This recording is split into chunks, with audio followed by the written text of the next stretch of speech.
than any of the wild animals the Lord God had made. He said to the woman, "Did God really say you must not eat of any tree in the garden?" And the woman said to the serpent, "We may eat of the fruit from the trees of the garden, but God did say, you must not eat the fruit from the tree that is in the middle of the garden, and you must not touch it, or you will die. You will not surely die," the serpent said to the woman, "for God knows that when you eat of it, your eyes will be opened, and you will be like God, knowing good and evil."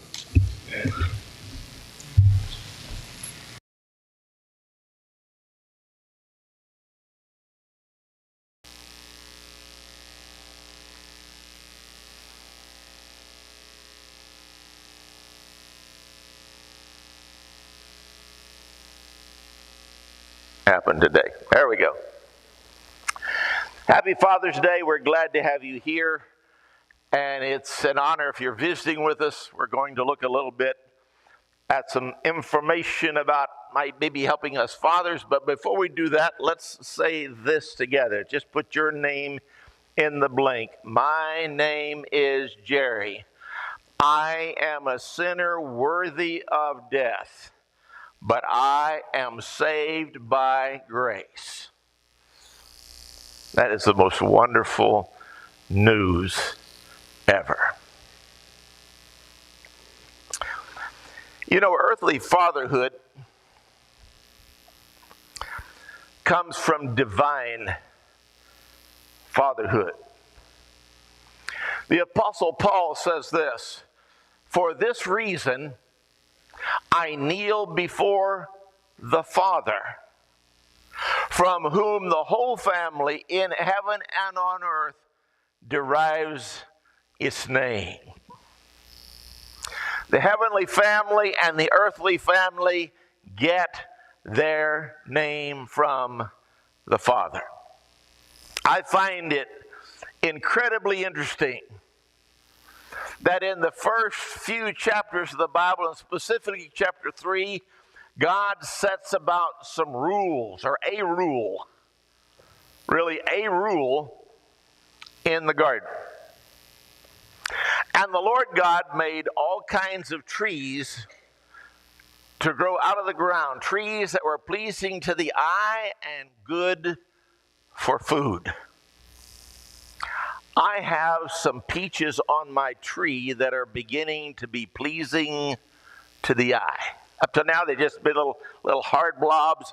You know, like you threw it so somebody be like hitting with a hard ball. But I noticed the other day that they were turning color. Can you imagine God creating this garden, this place, and he causes all of these things to grow out, and everywhere you turn, I don't know, just choose whatever it is you want to eat, and there it is.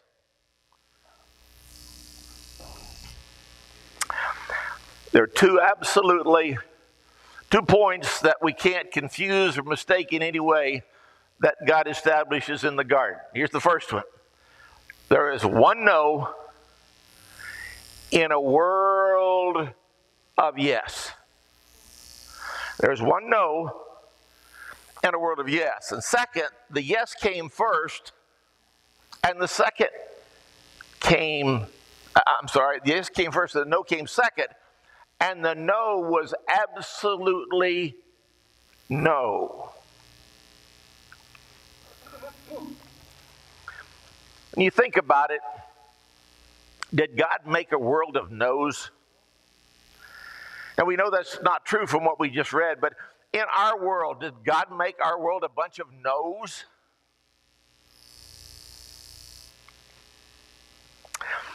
The evil liar, more skillful than about anybody I know, turns the single no into everything is off bounds. You don't get anything.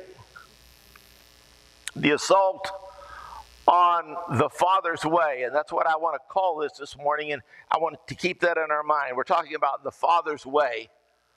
But the assault was so smooth that Eve didn't even see it coming. The significance of the Father's way is seen in the kind of attack It's vicious, but it's quiet that the serpent makes. Did God really say you cannot eat of any tree in the garden? It wouldn't really be hard to find that tree, would it? The Bible says it's in the middle of the garden. There was one tree. They knew where it was. There was a host of other trees. They all were pleasing to look at, and they were all delicious. But the one tree was no. You know, the Spirit clearly says that in latter times, some will abandon the faith and follow deceiving spirits and things taught by demons. Such teaching comes through hypocritical liars whose consciences have been seared with a hot iron. They forbid people to marry and order them to abstain from certain foods which God created that we should receive with thanksgiving by those who believe and know the truth. You know, it hasn't changed much, has it? The doctrine the demon was sharing back then, the time Paul was writing about it, he describes those who devote their life to teaching, well, you can't marry this and you can't eat that, as teaching of demons. The demonic teaching has always been around. And Satan is just as good at it today as he was then. Now, back to Genesis 3. In our mind, we need to understand there was an absolute no. Eve clearly understands what that no is. Because when the devil questions her, she says it back word for word. There is only one no, and when I eat it or I touch it, I die. You will not surely die. Sitting here this morning, it seemed like, well, you said, well, I would have rejected that. You will not surely die. That happens to us, doesn't it? People say, oh, it doesn't matter. Go ahead. Knock yourself out. Do that. So the serpent takes this one single no and he blows it all out of perspective. And he shrinks the only thing that is damnable and condemning and killing out of existence. In summary, the serpent sought to describe God as this selfish, greedy, miserly who just makes idle threats. He didn't really mean that. No, you won't die. It was just talking, like people talk.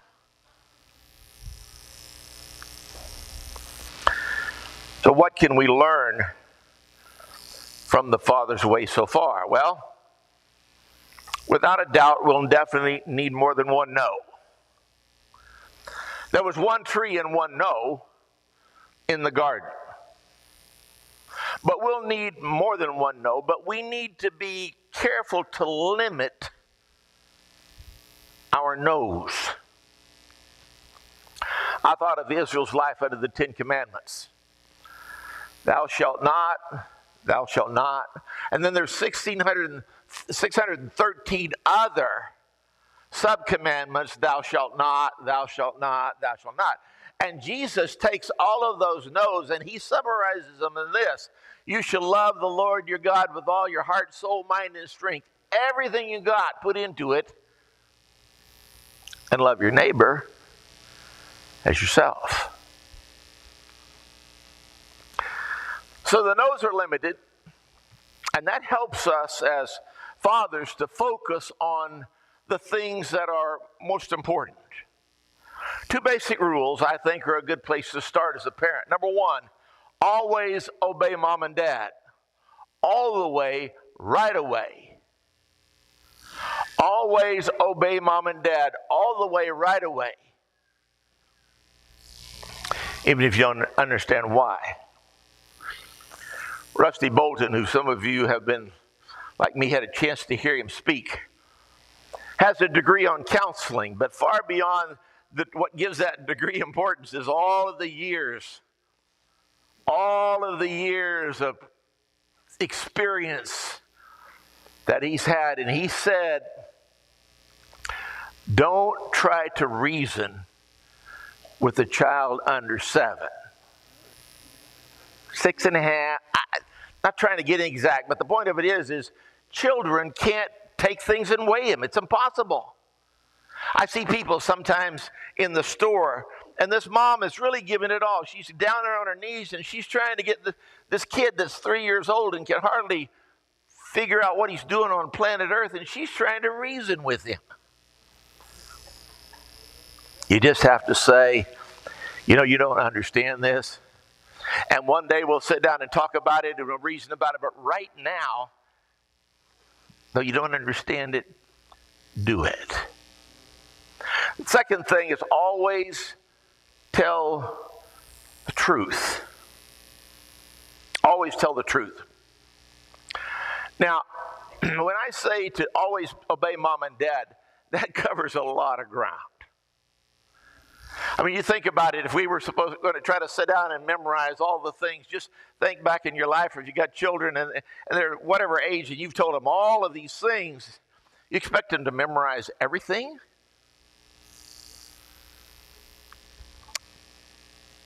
Fewer rules allow emphasis to be put where it's really, really imperative. Moral order in your home is like moral order in the garden. This needs to be up on the refrigerator. It is fundamentally about fundamentally about trust and relationship. That's what you're trying to bring into the lives of your children. Trust me. I want this relationship with you. Have fewer rules that it helps us parents to adjust. A small number of good rules will help us get out of the trap. If I've told you once, I've told you 1,000 times.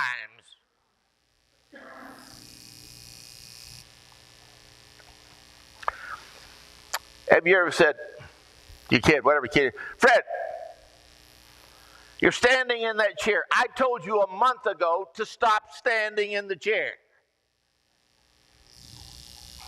Now, there's some important things we need to share with Fred long before he can stand on the floor or stand in the chair.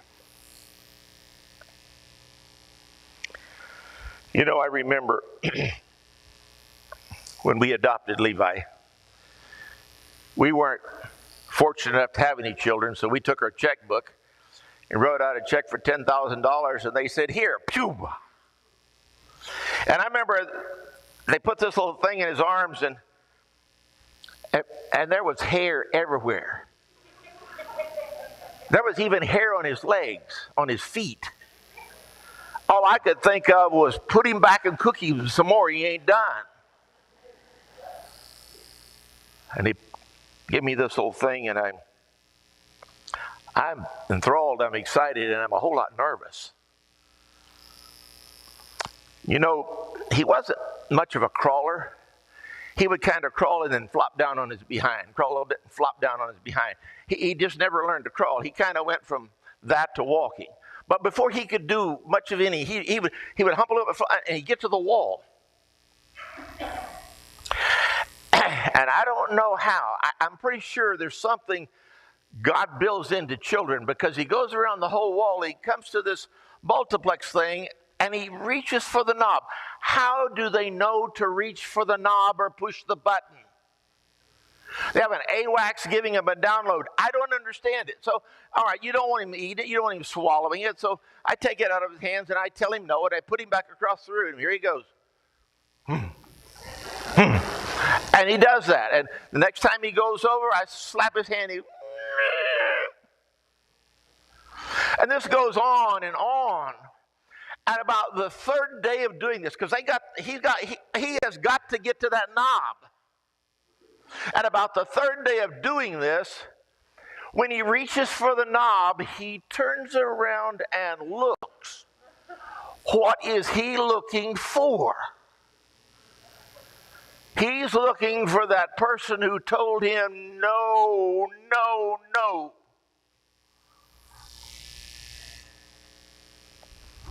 And I say, no. He jumps. What I'm trying to say is, I had the idea, you put this thing, this baby in my hand. I'm serious. Maybe not quite this crazy, but you wash them up, throw them a bone, and when they get about 7 years old, you play catch. They're a whole lot smarter than I thought they were. I was told by a couple here when they decided to have children, we asked, what kind of a family are we going to have? And the overall arching thing that controlled over the family was, we want a peaceful family. We want our children to love us. We want to love them, but we're going to have peace. Now, they didn't expect perfection, but they said no meltdowns are allowed. How many of you, when you were growing up, heard the word meltdown? There's about 6 weird people in here. I asked my sister yesterday, I said, did you ever hear the word meltdown? She said, no. Now, my sister was honest to God. She was well behaved. My parents would tell her to do something. She'd go do it. They'd tell me to do it, and I'm like, what? And I caught it every time. One day, long before I was an adult, I had this adult conversation with myself, and I'm like, why are you doing this? Why do you keep getting beat up? I mean, you're going to get, I asked my dad later, why'd you do all this? He said, because you were rebellious. I needed to get the rebellion under control. And that was serious. That if he hadn't done it, I wouldn't be here. I don't know where meltdown started. I hear somebody talk about, my kid is a meltdown. And my sister and I were having a conversation yesterday. I said, was that when they said, if you cry, I'll give you something to cry about? Maybe the meltdown stopped there. I don't know. But I never had a meltdown. I'm not saying I didn't cry. I'm not saying I didn't boo-hoo. And I'm not saying I didn't shrug my shoulders. But meltdown, off limits.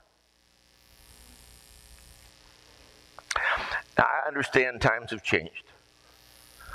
I'm an 8-track person living in a Bluetooth world. But nature as God put in children and us has not changed. Teaching, correcting, instructing, reminding. Teaching, instructing, correcting, reminding. Teaching, instructing, correcting, reminding. Quickly and appropriately. I haven't heard this in a while, but I used to hear parents, stop. Quit, no, touch it, no. I thought they were speaking in tongues. Those of you that don't know this, but most of us had parents, and if I asked my mom and she said, no, I'm like, yeah, I got a shot at this. But if she said no, and the ring in the no and the face said, you're just spitting in the wind to go for this one. But it's hard to get out of the chair. You come home and you think, just give me 5. No, I'll just take 2 minutes. Just let me close my eyes for 2 minutes. But you can't do it. Because you need to teach, correct, instruct, and remind. It's a whole lot easier to holler, get out of that chair, and you get on that chair, I'll knock you into next week. And they don't have a clue what you're saying. But they hear your tone and your words, and they expect that every time. This is what we as fathers are called to do. We're called to do so all the way, right away. Discipline, not very pleasant. Not pleasant at all. I've said to some of you, I'm camping with a bunch of men and one of them goes, pulls out his belt, I get chills and I just freeze. But you see, I needed that. I still need that reminder.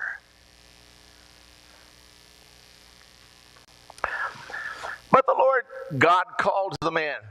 Where are you? He answered, well, I heard you in the garden, and I was afraid because I was naked, and I hid. I said, who told you you were naked? Have you eaten from the tree that I commanded you not to eat from? The man said, well, the woman you put here with me, she gave me some fruit from the tree, and I ate it.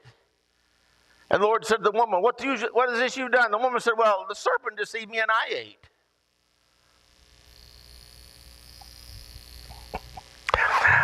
God isn't going to buy this. God is not going to buy this. And you won't either. If you read the text again, you see Eve quotes it.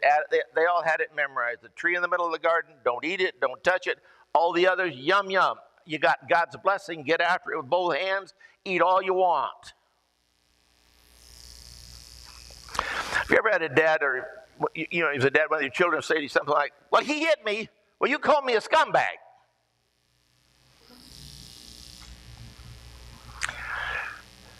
When that happened around kids that I know, both got in trouble. Don't play the game. Don't get caught up in children's games. Let the children know learn to be responsible. So the Lord said to the serpent, this is the trouble, because you have done this, cursed are you above the livestock and all the wild animals. You will crawl on your belly, and you'll eat dust all the days of your life. And I will put enmity between you and the woman, and between your offspring and hers, and he will crush your head, and you will strike his heel. God said, you are going to be at war with this woman and her children. And one of the descendants of this woman is going to bust you upside the head. Yeah, but you're going to strike the heel. But don't forget the busting up of the head. You earned this. To the woman he said, I'll greatly increase your pain and childbearing. With pain you'll give birth to children. Your desire shall be your husband, and he'll rule over you. Yee-haw! Don't go there. Adam, he said, because you listened to your wife and ate from the tree about which I commanded you not to eat of it, cursed is the ground because of you. Through painful toil, you will eat all the days of your life. It will produce thorns and thistles for you, and you will eat the plants of the field. By the sweat of your brow you will eat the food until you return to the ground, since from it you were taken. Dust you are, and from dust you will return. Discipline is swift. God doesn't speak in idle words. It was exactly as God has promised, not as God threatened, as God promised. Discipline is not pleasant. In your struggle, the writer of Hebrews says, you have not resisted to the point of shedding your blood. Hang on to this verse. And you have forgotten the words of encouragement that addresses you as what? As sons. Can you believe it? God addresses us. He thinks of us as his children. My son, do not make light of the Lord's discipline, and do not lose heart when he rebukes you. Because the Lord disciplines those he loves and punishes everyone he accepts as a son. Endure hardship as discipline. God is treating you as sons, for what son is not disciplined by his father? And if you're not disciplined, and everyone undergoes discipline, then you're illegitimate children and not true sons. King James used the word bastard. Wasn't a swear word. It was a word that said you didn't have a father. Not that you didn't have a father, you just didn't have a father that was around to guide you through life. Think about this, and everyone undergoes discipline, not even close. Moreover, we've heard that all human fathers who disciplined us and we respected them for it. How much more should we submit to the Father of our spirits and live? Our fathers disciplined us for a little while as they thought best. But God disciplines us for our good that we may share in his holiness. No discipline seems pleasant, but painful. Later on, however, it produces a harvest of righteousness and peace for those who've been trained by it. Discipline, fathers, is a trainer. It's a trainer. Some parents resent how they were raised in discipline. And they said, I got disciplined in anger, and I'm not disciplining my children. I want you to think about this a minute. When you're an adult and you have children, think like an adult. You know, don't, if they disciplined you incorrectly, then say as an adult, you know what? I'm not going to do that to my children. I'm not going to grab them in anger and wail them, but I am going to discipline them.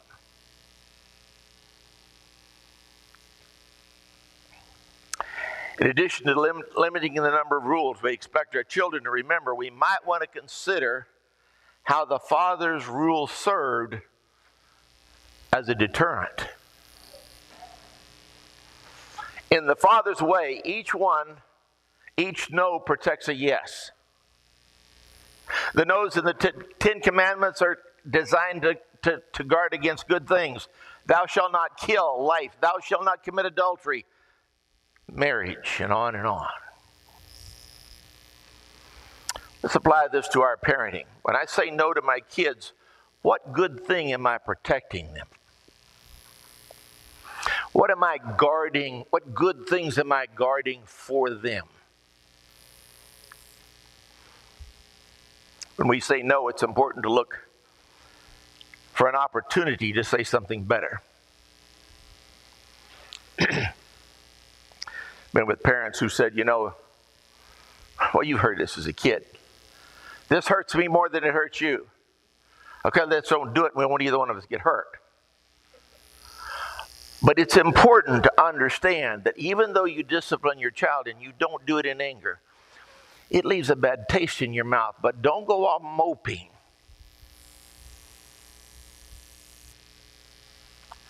Think about your child and think, okay, they needed this discipline and I gave it to them. And now what can I say yes to that will help them? Which of you, if his son asks for bread, will give him a stone? Or if he asks for a fish, will give him a snake? Hello. The no's in the Ten Commandments. Whoa, where am I at? All right. Which of you, if his son asks for bread, will give him a stone? If he asks for a fish, will give him a serpent or snake?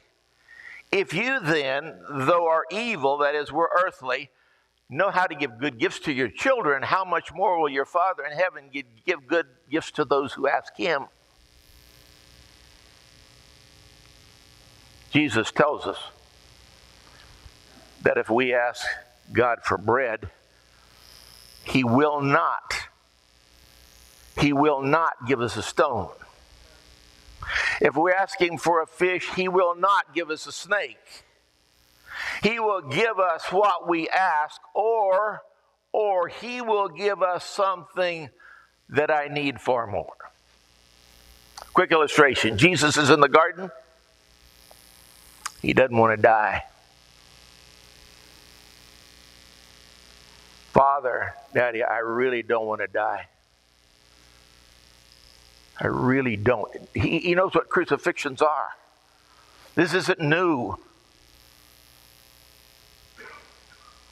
And he prays 3 times. Agonizes. And he says, but your will needs to be done.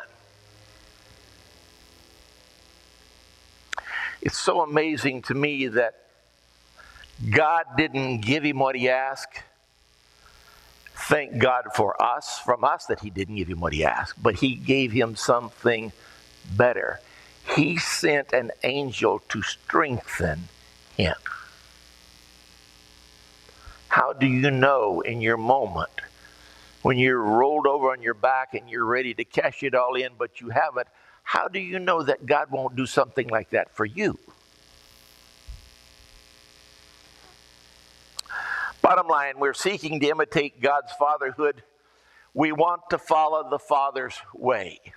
As parent, real no's are unavoidable. But no's are like a wall around a city. They greatly protect. And again, with small children, don't try to work that out. They're not going to get it. What we want our children to grow up with and remember as parents is the main thing is we're offering them a city of yes, a home of yes, filled with joy and blessings and good things, all passed down from the Father.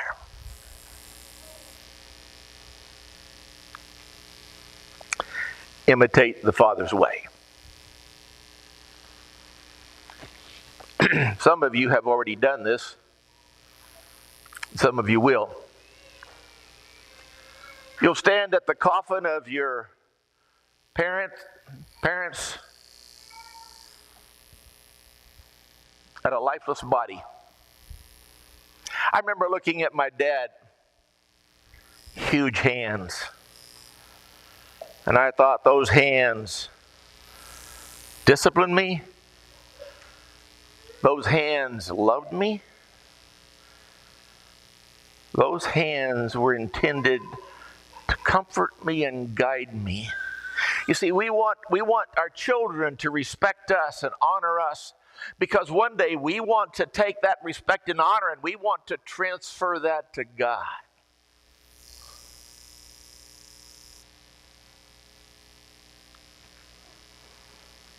People say, well, Jerry, I've blown it. I mean, I didn't even become a Christian. I messed up. Stop. That's demonic talk. You can't go back and undo. But you can move forward. Yes, there's consequences you'll have to deal with, but go to someone that you feel like, one thing I've learned about those involved in AA and NA, they are, they're required. It's important for them to go back and right the wrongs if they can, or at least tell people, I messed up and I want you to acknowledge I did. So we need to do the same thing. If our children are grown and we messed up, say sometime in the right time, can I have just 5 minutes? I didn't know Jesus or I didn't take him seriously and I really, really, really messed up. And if I had to do it all over again and could take what I know now, our lives would be different.